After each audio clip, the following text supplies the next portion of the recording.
What's going on, everyone? John here. Thanks for watching. Today we're going to be discussing whether or not you can get huge without steroids on a plant-based diet, without the use of any PEDs or performance-enhancing drugs, hormones, all that kind of stuff. The main thing that I think is important to start with is whether or not being on a vegan diet or a plant-based diet puts you at a disadvantage or makes it harder to build muscle as opposed to someone who's eating meat and other animal products such as eggs and dairy. And a lot of vegans do not want to admit this, but yes, it is harder. It is a lot harder to build muscle on a vegan diet. So that is not because of the potential of a plant-based diet in terms of building muscle compared to the meat-eating diet, because in terms of potential, there is no difference. The reason why it's harder to build muscle on a plant-based diet is not because we're lacking amino acids or the quality of protein that we're getting in is inferior to the protein from whey or meat and that kind of stuff. It's because people just don't know how to go about building muscle on a plant-based diet. There's a lot of misinformation. It's a new kind of lifestyle that people don't really understand yet. Just remember that the term vegan by definition just means that you're not eating animal products at all.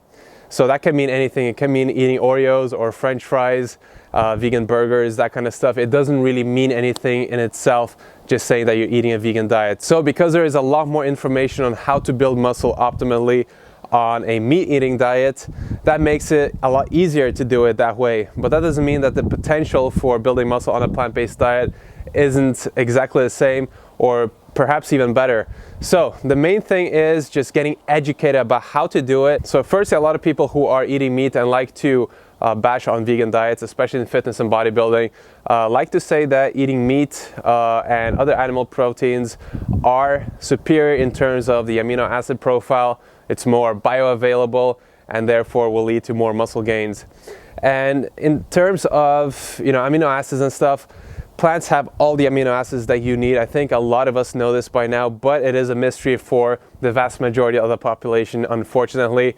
But just remember that the animals that you're consuming does consume plants. We're only consuming herbivore animals. We're not consuming lions and foxes or whatever. We're consuming cows, pigs, chicken that actually feed on a plant-based diet. They only eat grass, corn, and that kind of stuff. So obviously they're getting their amino acids from the plants itself, and then we're just consuming their flesh, which has all the optimal amounts of amino acids in there. Unfortunately, they have other sulfur-containing amino acids and other properties that make it less beneficial to our health and can cause some serious issues. In terms of the amino acid score, how many amino acids are contained in a certain food, obviously meat scores the highest, but that doesn't mean that you can't get as many amino acids from a plant-based diet. It's just that you have to eat a little bit more. You have to eat a variety of foods. You can't just eat cucumbers and expect to get an amazing amino acid score. In terms of studies, there have been studies showing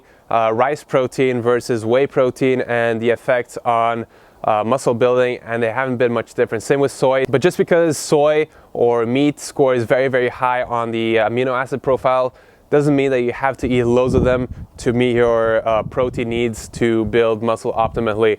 And a lot of people think that that means that you have to be a scientist and combine different foods, like you have to combine X grams of rice with X grams of beans and X grams of lentils and tofu.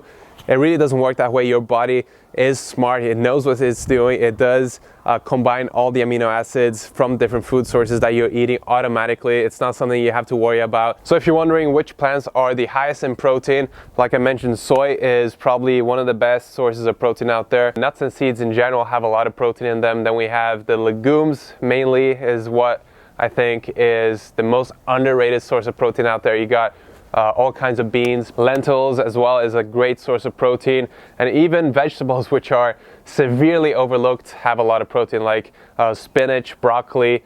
That kind of stuff is packed with protein. Even mushrooms have a ton of protein. Obviously, you're not getting the bulk of your protein from vegetables like mushrooms and broccoli, but it does really help consuming a lot of them. A lot of people don't even realize that, but you can bump up your protein intake by 20 grams just by choosing a little bit of extra dark leafy greens and that kind of stuff. So that is really important to keep in mind as well. Another thing a lot of people get wrong is how much protein you actually need. There are no studies out there that actually show exactly the amount of protein that we need to build muscle optimally. There are loads of studies showing, the benefits with higher protein versus lower protein on a caloric deficit. In terms of being on a surplus, I haven't come across any good studies. A lot of people try to consume 200-300 grams of protein per day, which is overkill. Even vegans try to achieve that similar kind of protein intake, and it's not going to be beneficial for your health, as your body can't handle that much protein, and it's just going to go to waste. It's going to put extra stress on different organs, so it's not really necessary. You might as well just enjoy extra carbs and fats rather than just like going crazy about protein and trying to get in as much as possible. So you really don't need that much. A lot of internet experts like to throw in the 1 gram per pound of body weight out there. And if that were the case, I wouldn't have been able to build any muscle, because I'm not that big in into eating protein rich sources like soy and lentils all day. I'm not about that. I consume a lot less than 1 gram per pound of body weight. There are a ton of different vegans who have built a lot of muscle mass optimally, eating less than that. And I've experimented with higher protein intakes, I've experimented with lower protein intakes. And when I do lower protein intakes, it means I have more carbs, which means I have more energy to work out optimally and recover, and that just led to more gains for me personally. So why aren't there more massive vegans? Why aren't Mr. Olympia's vegan? Why don't we see that many huge vegans out there? Obviously because vegans only make up, I don't know, like 1 to 2 or 3% of the population. And out of those 1 to 3%, how many of those actually go to the gym and work out and eat right to build muscles optimally?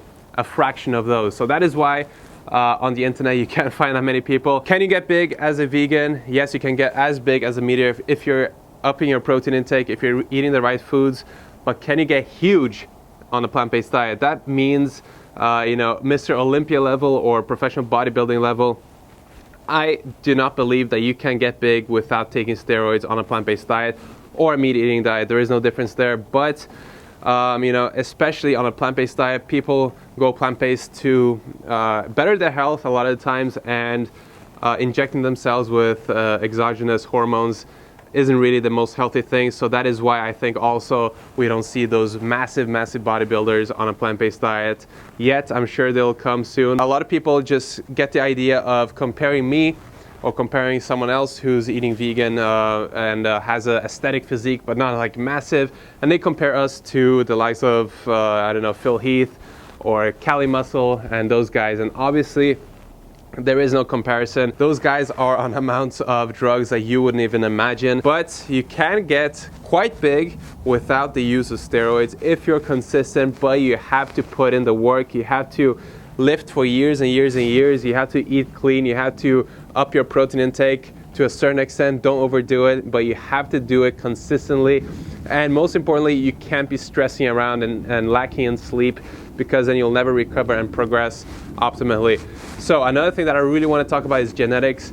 Can you get big without good genetics? You can improve your physique, you can get bigger, but there is no way that one person who has a certain build and a certain genetic potential to build muscle will ever look like someone who has a great genetic potential to build muscle. I know people who have put in a lot of work, even more work than me, and have trained twice as long, who have as much muscle mass as me or quite a bit less. And even people who take steroids who have less muscle mass than I have. So genetics plays a huge part, and we have to acknowledge that. We can't just ignore the fact that genetics plays a huge part in muscle building. And if you unfortunately don't have the genetics to build an amazing, Mr. Olympia physique, it's okay. Like, you don't have to make that your goal. It shouldn't be your goal, because that is something that is unattainable for 99.9% of the population out there. So to answer the question of can you get big on a plant-based diet without using steroids, if you're using me as an example of huge, then you can get huge on a plant-based diet if you have the right genetics for it, and if you put a ton of work and effort into your diet and to lifting weights. It's not just eating clean and lifting weights for 5 years. I've been training for 5 years, but I've probably only missed a week out of those 5 years in terms of lifting weights. I've always been sure to use the principle of progressive overload. I've been resting a lot. I'm a professional chiller. I sleep at least 8 to 9 hours every single night. But the fact of the matter is that yes, you can get a good physique, you can build a lot of muscle mass, but you cannot look like a professional bodybuilder. Whether you're a meat eater or a plant-based eater, you can't get that big without the use of steroids. But you can always improve your physique, you can always get healthier, you can always make better diet choices and focus on longevity, health, and movement, you know, keeping active and fit, and most importantly healthy, because there are a ton of ways of building muscle without even taking health into consideration, like a lot of people on YouTube and social media do. This is one of the things that I want to change about the fitness industry, is just how people look at health rather than just looking at the aesthetic side of things and just looking at how you look, as opposed to how you're feeling and your energy and your motivation to go after things in life. There is a huge difference there. Make diet a priority. It's not something that you do for a certain amount of time to show your six-pack off. It's a lifestyle change. Eat more plants. You know, eat loads of grains, legumes, vegetables, fruits. Just focus on changing your lifestyle so you're eating the same thing every single day. And you know, that way you don't even need to worry about anything. You just go to the gym, lift heavy weights. Sure, you can get you know, some extra protein from protein powder just to make sure that you're getting a little bit more than you used to. But that is about it. As long as you are resting, eating clean, and pushing yourself super hard in the gym, you will get better. You might not get huge depending on your genetics and a lot of other factors, but you will improve, and that is the only thing that matters in the end of the day. So thank you so much for watching. I hope this was somewhat interesting. I hope you guys can get something out of this. If it was boring, let me know in the comment section below. Leave a like if you enjoyed it, share it with your friends that need this information, and make sure to subscribe, click the notification bell to be up to date with my new videos. Anyways, that's it. Peace out.